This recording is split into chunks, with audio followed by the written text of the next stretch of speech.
성관이 직원 채용 경쟁률이 무려 878대 1입니다. 사법 시험보다 더 힘든 관문, 우리나라에서 가장 들어가기 어려운 곳이 되었습니다. 하지만 일단 입성만 하게 된다면 이야기는 달라집니다. 외부 감사를 받지 않는 철밥통으로 변합니다. 그 어떤 불법 채용이라도 그것이 적발되더라도 처벌받지 않습니다. 왜냐하면 선거 때마다 부정선거로 민주당을 도와주는 선관위를 또 민주당이, 법원이, 헌법재판소가 보호해 주기 때문입니다. 그런데 역대급 채용 비리가 작년에 터진 것을 잘 알고 있습니다. 사상 처음으로 선관위 채용 비리에 대해서 감사를 진행했습니다. 오늘 나온 그 결과는 가히 충격적이었습니다. 상상을 초월할 정도로 엉망개판이었습니다. 감사원은 선관위의 조직적 비리를 확인하고 법적 처벌을 요구했습니다. 그러나 선관위는 반성하기는커녕 오히려 감사원의 감사가 위헌이라며 헌법재판소에 소송을 제기한 것입니다. 그리고 오늘 헌법재판소는 감사원의 감사를 위헌이라고 판결하면서 선관위의 손을 들어주었습니다. 역시 한 몸통이었습니다. 선관위는 그야말로 절대 권력이 되었습니다. 감사원의 감사를 받지 않아도 되고 법적 처벌도 없고 선거를 조작하고 부정을 저질러도 누구도 수사할 수가 없습니다. 말 그대로 성역이 되어버렸습니다. 채용 비리만 아닙니다. 수년째 시민들은 부정선거 의혹을 제기해왔습니다. 그때마다 대법원은 선관위의 주장을 앵무새처럼 되풀이해왔고 시민들의 소송 126건에 대해서 모두 기각되었습니다. 이제 대한민국에서는 선관위는 절대 건드릴 수 없는 그야말로 성역 자체가 되었습니다. 오늘 감사원이 발표한 중앙선관위 및 전국선관위 채용비리 감사 결과는 엄청납니다.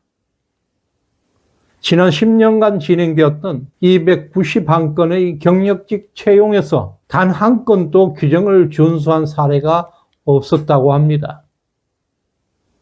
2013년부터 2022년까지 10년 동안 전국 17개 시도 선관위에서 진행된 167건의 경력직 채용을 전수조사한 결과 채용 공고를 내지 않았거나 내부 위원들만 서류 면접 심사를 진행하거나 채용 절차 점검을 누락하는 등 불법 행위가 662건이나 적발되었습니다. 중앙선관위도 역시 다르지 않습니다. 2013년부터 2023년까지 124건의 경력직 채용을 감사한 결과 216건이나 규정이 위반된 것이 드러났습니다. 더 충격적인 사실이 있습니다. 선관위가 고위직 간부들의 자녀를 맞춤형 채용을 해왔다는 것입니다. 대표적인 사례로 김세환 전 중앙선관위 사무총장의 자녀 채용 과정에서 결혼이 없는데도 채용 인원 PO를 만들어서 특혜 채용을 했고 시험 면접과 감독자들은 모두 선관위 내부 인사를 구성하고 불법적 관사까지 제공한 사실이 드러났습니다. 이러한 친인척 채용 비리는 특정 인물 한두 명의 문제가 아니었습니다. 7개 시도 선관위에서 직원들의 친인척이 부당하게 채용된 사례가 다수 발견되었고 이것은 선관위 직원들 사이에서도 선관위는 가족회사다, 친인척 채용은 선관위의 전통이라는 말까지 공공연하게 돌고 있습니다. 그리고 경남 선관위에서 고위직 자녀의 특혜 채용에 대한 투서가 접수되었음에도 불구하고 문제 없음으로 처리하고 투서를 묵살했다는 것입니다. 그럼에도 오늘 헌법재판소는 감사원의 감사 권한이 행정부 내부의 통제 장치이다. 그러므로 선관위는 감찰이나 감사 대상이 아니라는 논리로 감사원의 감사를 위헌이라고 판결했습니다. 더 충격적인 사실은 현재 재판관 8명 전원이 만장일치로 선관위의 손을 들어주었다는 점입니다. 그러나 이 판결에 숨겨진 진실이 하나 있습니다. 선관위 채용 비리를 저질러도 선거 부정을 저질러도 감사원의 감사를 받을 필요가 없는 기관이 되어버렸습니다. 그야말로 누구도 건드릴 수 없는 절대 권력이 탄생되었습니다. 이제 상황은 명확해지고 있습니다. 선관위, 대법원, 헌법재판소, 그리고 이것을 방어해주는 민주당 국회까지 이 모든 국가기관들이 결탁해서 부정선거를 감추고 있다는 것입니다. 이들의 목표는 단 하나입니다. 부정선거의 진실을 영원히 묻어버리는 것입니다. 대법원은 시민들이 제기했던 부정선거 소송 126건을 전부 기각해버렸고, 헌재는 감사원의 감사를 막아서 선관위가 어떤 불법을 저질러도 조사조차 하지 못하도록 못을 박아버렸습니다. 입법부, 사법부가 한 통속이 되어서 대한민국을 좌파 천국으로 만들고 있습니다. 결국 윤석열 대통령 탄핵도 같은 맥락에서 진행된 것입니다. 부정선거를 수사하려는 대통령을 끌어내리고 선거 조작 수사를 할 수 없도록 법적 장치를 만들어 가고 있습니다.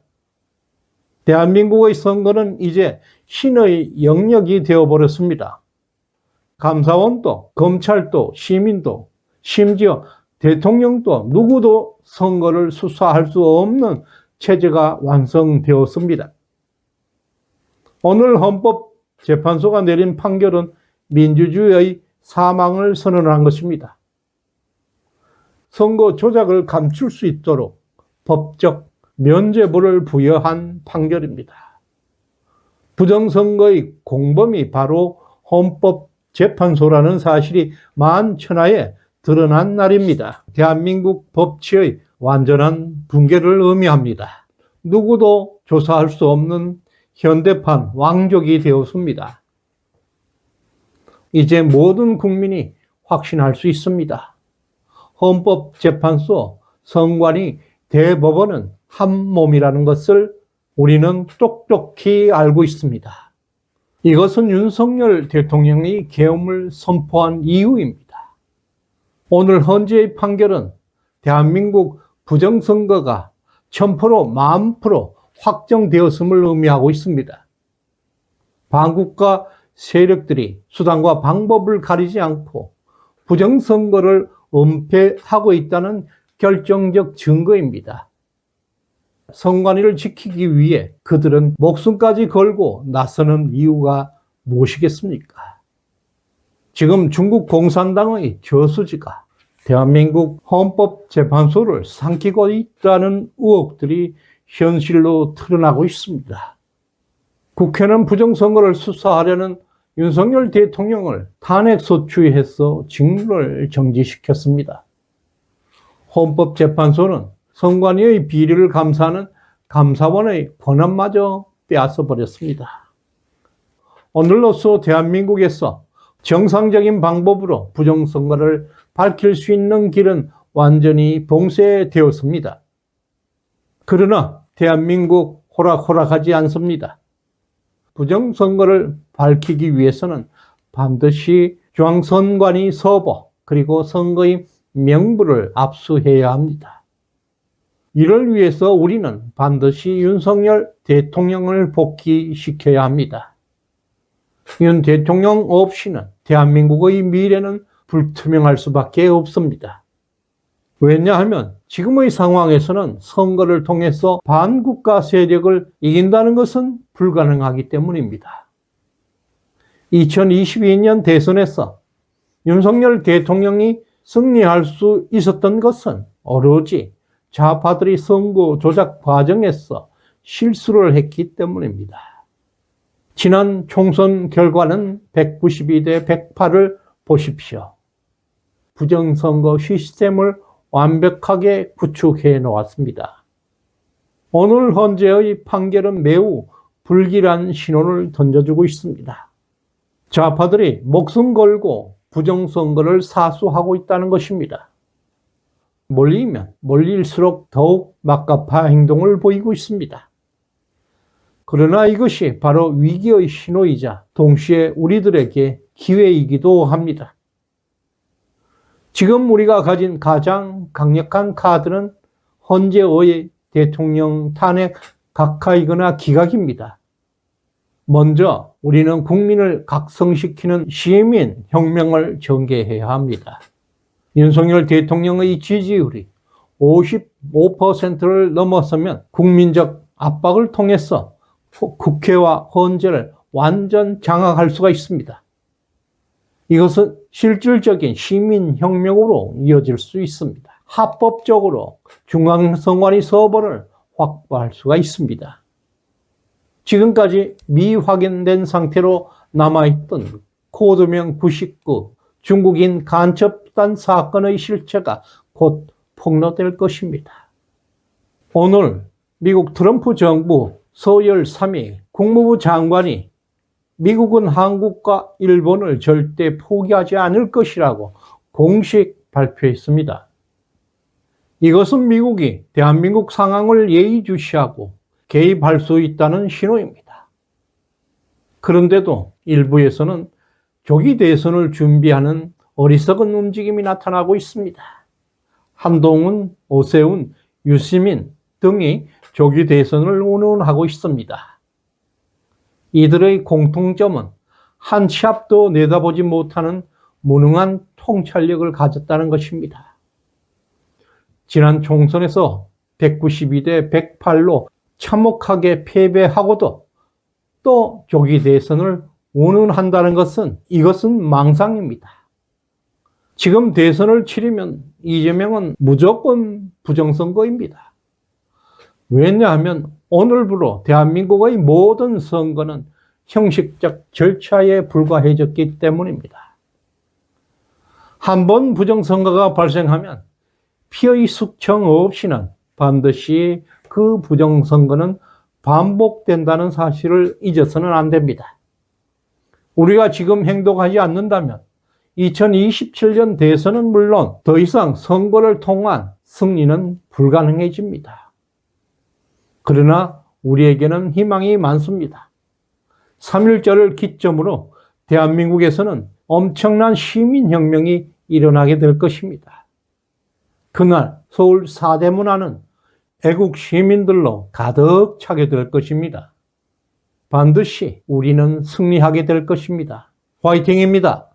시대정신연구소에 후원해 주신 박영길님, 구성회님, 김민준님, 양학순님, 토마스 신님, 찬란한 노을님, 덕자님, 김영선님 진심으로 감사드립니다. 구독, 좋아요 꾹 눌러주시길 바랍니다. 고맙습니다.